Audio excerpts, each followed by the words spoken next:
All right, people, we are live. I've decided to go live a minute early because I got bored. Anyway, welcome to the BCS live stream. It's your boy Nick. We're here to talk some Ravens, maybe do a mock draft. I don't know. Let's see what happens. Anyway, as most of you are probably well aware, certain trade involving the Ravens right tackle happened, oh boy, yesterday. Looked a little something like this. Baltimore sent Orlando Brown Jr., famous, son of famous Ravens right tackle Orlando Brown Sr., to the Kansas City Chiefs for a first-round pick, number 31 overall, a third-round pick, number 94 overall, fourth-round pick, number 136, and a 2022 fifth. Baltimore, in turn, gave up a second-round pick this year and a sixth-round pick next year. Now, I'll be honest with you, seeing this trade, initially, I saw the second-round pick and I was immediately just grossed out. But it's the NFL, it's business. Yeah, it's what it is. Baltimore gets another first-round pick. Hopefully, they'll spend it on a tackle to replace Orlando Brown. I don't know, probably. And I've seen some other people say this. They may move up to draft one of the receivers. That could be fun. But no. As a Ravens fan, I'm the resident Ravens fan here at BCS. I'm myself and kind of the rest of the fan base kind of saw this coming for a while now. When Baltimore's got to have several big name free agents, namely Lamar Jackson, to potentially re-sign next offseason. That also includes Mark Andrews, their Pro Bowl tight end. So with all those culminating factors, and also the fact that Brown sees himself as a left tackle after filling in for Ronnie Stanley this season. So with all those culminating factors, it kind of makes sense that they would have to trade it for picks. And Eric DeCosta said in their pre-draft press conference earlier this week, Baltimore likes they like picks. He said it so many words, but he basically said the amount of picks you have, it gives you more chances to hit on more guys, which is true. So, as I was saying, we kind of had a feeling this was coming for a while now. Yeah, I wasn't expecting Kansas City. I know I've seen fans joke about it from time to time. Hey, they're going to trade Orlando to Kansas City. Ha ha ha, or they'll ship him off to Tennessee or something, and then it actually happens, and kind of a jolt because Baltimore's had that kind of really interesting rivalry with Kansas City for the last couple of years. We've kind of gotten kind of the team we get snake bit by, or they get snake bit by. So kind of interesting, but the way I see it, people say, "Hey, why you trade him to a division rival?" It just makes them better for some reason. The way I look at it is that Orlando Brown will be stepping into a largely new offensive scheme. Chiefs are a bit more pass happy. They like to open things up a lot more. Baltimore is, very much a run heavy, type of scheme, offensive scheme. So, you kind of have to worry about, you kind of have to figure, he's got to transition to that. It's going to be a little bit of a change for him in that regard. So, there's a chance that, not to be a homer here, which this is totally what it's going to sound like, but, Kansas City ends up looking like a fool for getting a first-round pick, and then Orlando Brown, struggles with a new team. But I kind of doubt that myself. Orlando's always been the short time he was in Baltimore, he was all around pretty solid. He made 2 Pro Bowls, starting at right tackle, and obviously one left. He looked decent enough at left tackle last year, but I think he should be fine starting there full time going forward. It's what he wanted. But that also kind of brings us to who Baltimore is going to choose to replace him. I believe it was like Josina Anderson, reported earlier this week, a few weeks ago that they were going to, or last week, that Baltimore was going to meet with Alejandro Villanueva, the Pittsburgh Steelers left tackle.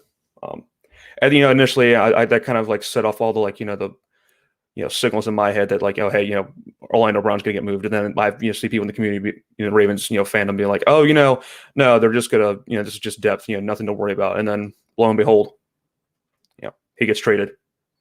I also saw this morning that they're going to meet with Dennis Kelly, the former Eagles swing tackle, and I believe he played right tackle for the Titans last year. I mean, I don't know too much about Dennis Kelly offhand other than he played for those teams. I don't know how well he played. I don't know, if he's good, bad, or otherwise. From just my layman's perspective on the matter, I think he might as well just be a depth piece. Whoever Baltimore chooses to draft at either 27 or 31 or one of their third-round picks, I figured Kelly would just be there as like a backup, like a swing tackle, kind of what they have Andre Smith for, who I think retired or they cut him. I don't remember. I know he opted out last season, but regardless. Which kind of brings me to our other little thing I teased at the beginning. I think it's only fair that we do a mock draft as I show you my screen real quick. So, got here, pick 27. A lot of intriguing options here. Owusu Koromoa is just still here for some reason. I don't know why. I feel like, if obviously Baltimore went linebacker heavy last year. Patrick Queen, kind of showed some of his inexperience showed last year. So, but I doubt they'd go that position again unless they felt really strongly about Owusu Koromoa. Regardless of which, Elijah Vera Tucker's also here. He's kind of that guy. You could play him at guard, he'd be fine. Tackle, he could probably make do. Joe Tryon, someone that I personally was not very high on during the summer scouting. I've since kind of come around on him a little bit, and I believe it was Ben Albright or Dane Brugler. I think it was either the combination two that said, or someone else that Tryon is probably not going to make it like the second round. It could be a stretch if he makes it to pick 32. So, and he's a guy who's kind of who's a definite scheme fit for Baltimore. But as for tackles specifically, Liam Eichenberg, I really like Liam Eichenberg. All around, just a solid player. Not exactly a real high ceiling type of guy in my opinion, but he's definitely somebody who can come and start right away and be a reliable path, blocker for any NFL team. Cosme's kind of like almost the exact opposite, where he does have a bit of a room to grow. He's a bit more, what we call a high ceiling player. But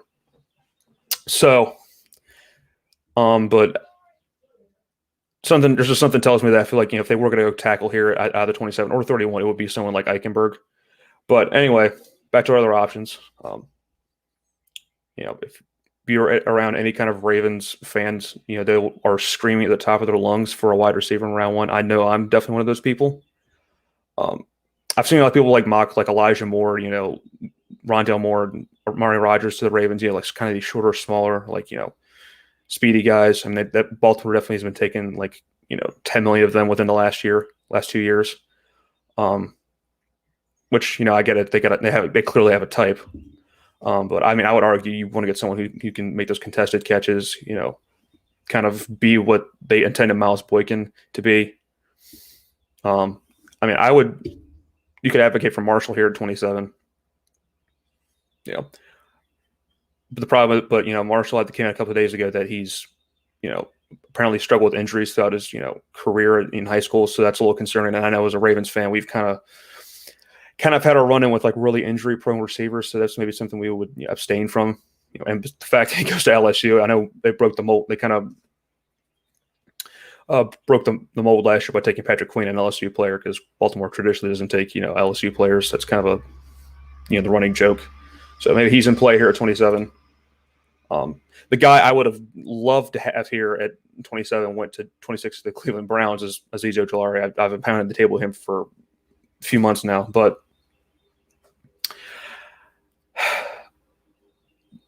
honestly, also there's also Trayvon Merrick here, the safety out of TCU.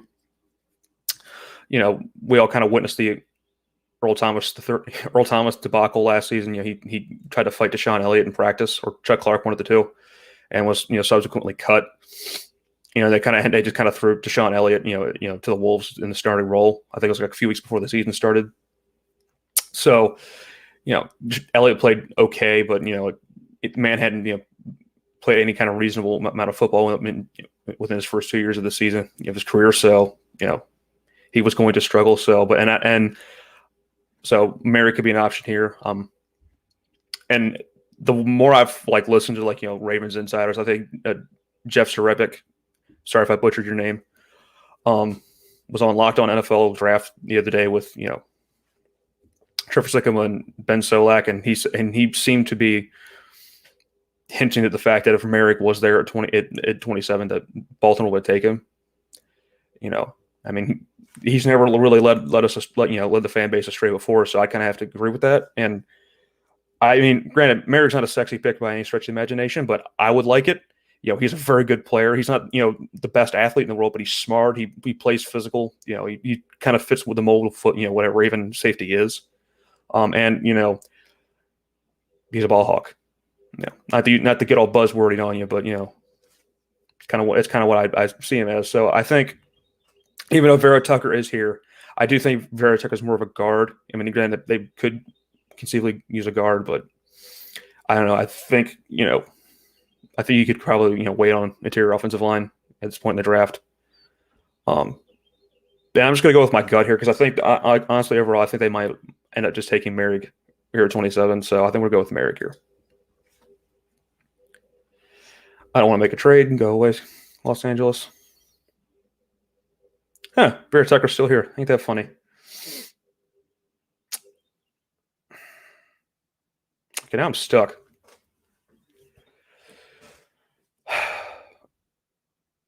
I still stand by what I say. I think Vera Tucker's just a guard in the NFL.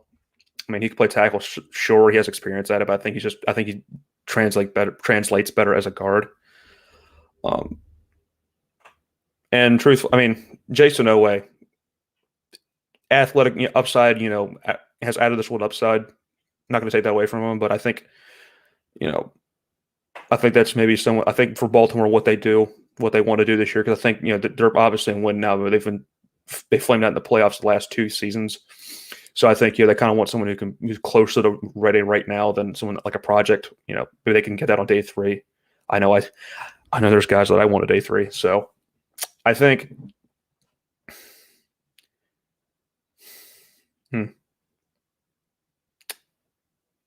Also, I don't want to wait on a tackle either.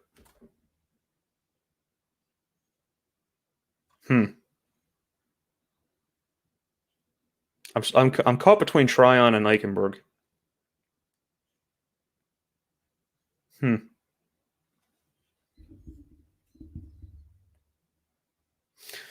Well, you know what? Screw it. We're taking Eichenberg. Maybe a little bit of a reach by TDN standards, but he's a good player. And now we wait because Baltimore doesn't have a second-round pick.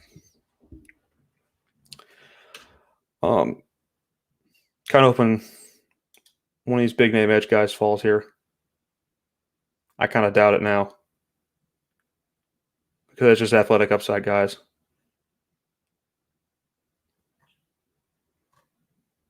Denver, hold that thought. Yeah, okay, never mind then.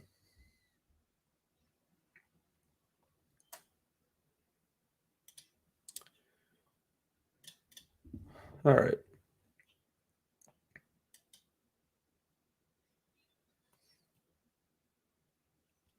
Probably going to wait on tackle too if I really wanted to, because Jalen Mayfield, again, he's an upside guy, but I mean, it would work.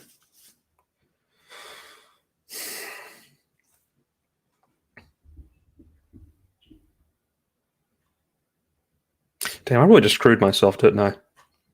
Probably should have taken Eichenberg, but oh well.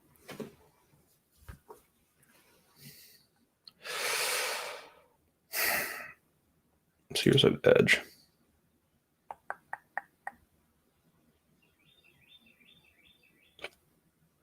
Yeah, Janarius Robinson is kind of like similar to Oweh, is that he's kind of like one of those athletic upside guys you kind of have to be patient with. And Roche is just all around just kind of solid, but I could probably end up waiting for him. So I got to hit receiver. Yeah, we're trade up for Tylen Wallace. Probably ill-advised, but it's whatever. Oh.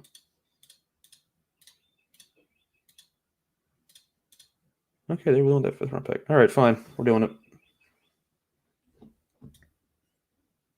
It kind of goes against the Ravens brand, but hey, we're having fun here. This is just a random scenario. All right.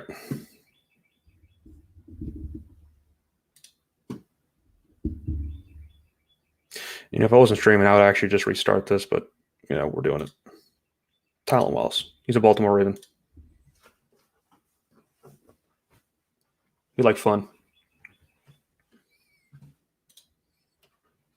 Tylen Wallace is definitely one of those guys where I think obviously he's an alpha. He wins those contested catches pretty much all the time.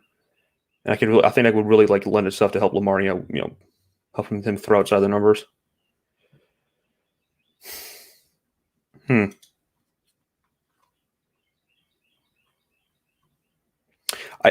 I have been on record for being a Victor DiMcKay fan, but however, I don't think he's exactly the type of person, the type of player Baltimore would want. Right here. Same with Patrick Jones. I mean, I'm a little bit higher on Patrick Jones than this. So, in all fairness, but which also leads me to Cameron Sample. Cam Sample, I think he's pretty under. I think he's fairly underrated. Really stout run defender, kind of a really short, squatty, thick build, similar to DiMcKay, but I think he moves a little bit better. He's had history of playing stand up edge for the Ravens. I mean, not for the Ravens, but for Tulane. So it'll be a little early for me, but I mean, I've seen Sample go here before in other previous mock drafts. So I don't think it's that beyond the pale. And I wouldn't mind it. I mean, granted, he's not the first choice of guys, but I mean, they could do a lot worse here. Although I will say I am kind of regretting doing tackle as early. I probably should have just traded up or traded back and accrued more picks, but whatever. It's fun. So yeah, I think I would just talk myself into Cam Sample. Let's go.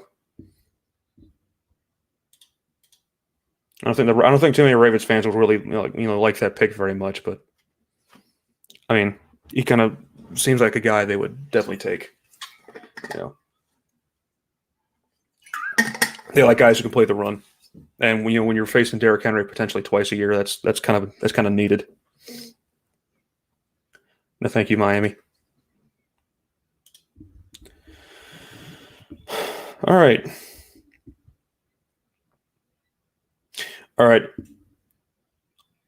I want.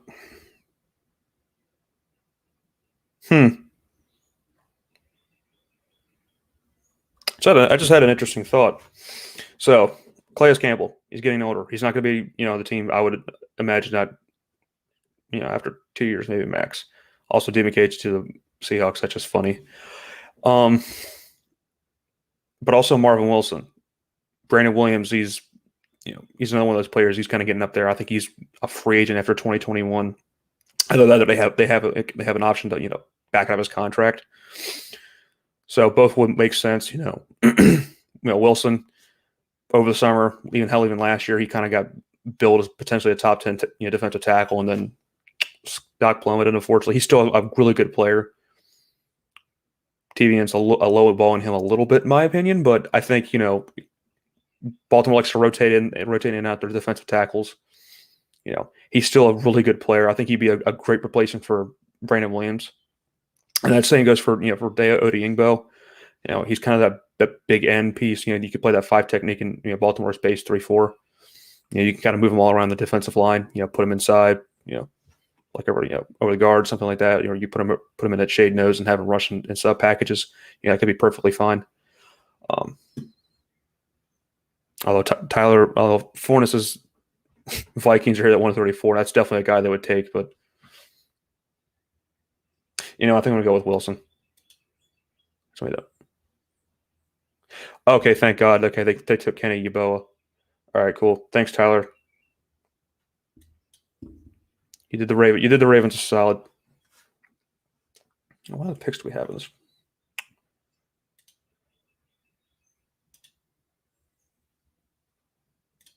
What else do we have here? I know we have at least one 6th-round pick, if not two. 210, and then that is it. Okay. Yeah. Neat. All right. Gotta hope this is an auto pick. Oh, no, we have another one. Okay, 184. There's another. All right. I hope the guy that I literally take in all of my Ravens mocks is still here. And no, where'd he go? Damn. Damn. Charles Graham went to the Bears. Nice. All right. Charles Graham's usually a guy I'd take in every Ravens mock because, like, I think that the Baltimore's probably going to move on from Tavon Young as their slot nickel cornerback. At some point in the near future, he's been injured at every other year, which is really unfortunate because Tavon Young's a very good football player. So I think they would be in the market for some depth and potentially someone take over. I like Tate Allen a good bit. He's got an early 4th area like range grade for me, so he's fine. Shakur Brown will be fine. He's definitely another slot guy too. And then also, oh boy, I haven't taken a guard either. I just realized that. Oh well, that's unfortunate. I got messing around with defensive linemen.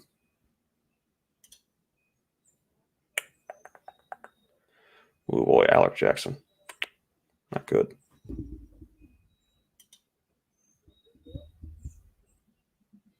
If I wasn't live streaming, I'd totally restart this mock draft. But anyway.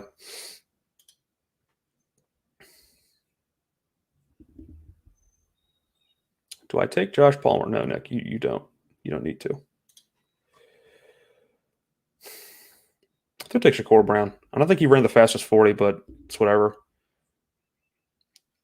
I think he's a guy you can kind of coach and kind of ease into potentially that starting slot role, or also just be a good guy to have as far as depth is concerned.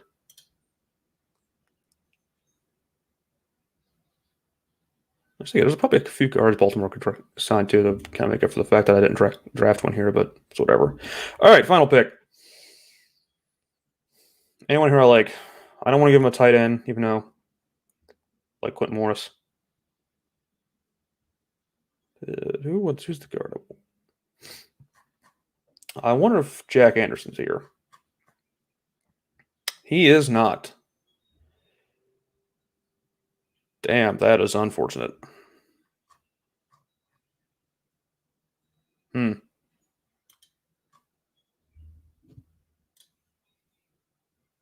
Well, it's not. I mean, it's not the guard that does play. They drafted like 3 last year, so. I mean, that's even considering that they would move someone like Bradley Bozeman back over the center, which that's certainly a possibility. So even then, it's not that big of a need, really. But then, that shouldn't stop you from taking better players. But regardless of which,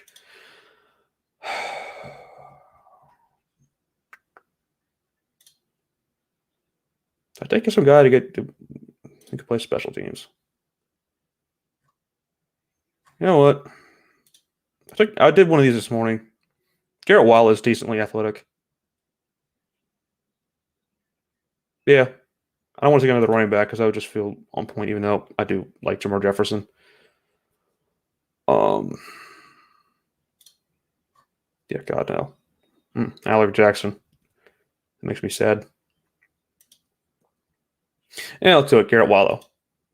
There. See, that wasn't so bad. I probably should have traded down, but hey. Do what we could here. Do you think Baltimore definitely got better with these picks? I can tell you that much. Granted, it's not one of these. It's not my favorite one of these mock drafts I've done, but I can definitely tell you this would not piss me off whatsoever. I would actually be kind of pleased with this. So to recap, got a starting free safety and Trayvon Murray got a TCU. Second first-round pick, got a replacement for Orlando Brown Jr. with Liam Eichenberg. Trade out to get Tylan Wallace. Stay put, got Cam Sample maybe a little bit of a reach, but he's a all around sound player. Stay put and got Marvin Wilson here at pick 131. Turn right back around, got Dayo Odeyingbo to eventually take over for Calais Campbell. Got Shakur Brown, got depth corner. Maybe he becomes your next slot nickel guy. Who can say? And then Garrett Wallow, special teams contributor, maybe guy you throw in there on the occasional rundown. All right. Anyway, guys, that's all I have for you today. Let me stop sharing my screen. That's all I have for you today. I hope you enjoyed that, little fun Raven stream. I just saw the comments. I just noticed that Fornes was pounding the table for Jeremiah Owusu-Koramoah. Sorry, I disappointed. Anyway, guys, like I said, that's all I have for you today. Hope you enjoyed that. See y'all next week with the draft coverage. Please also buy the merch, subscribe to the YouTube channel, do all that neat stuff. Anyway, see you.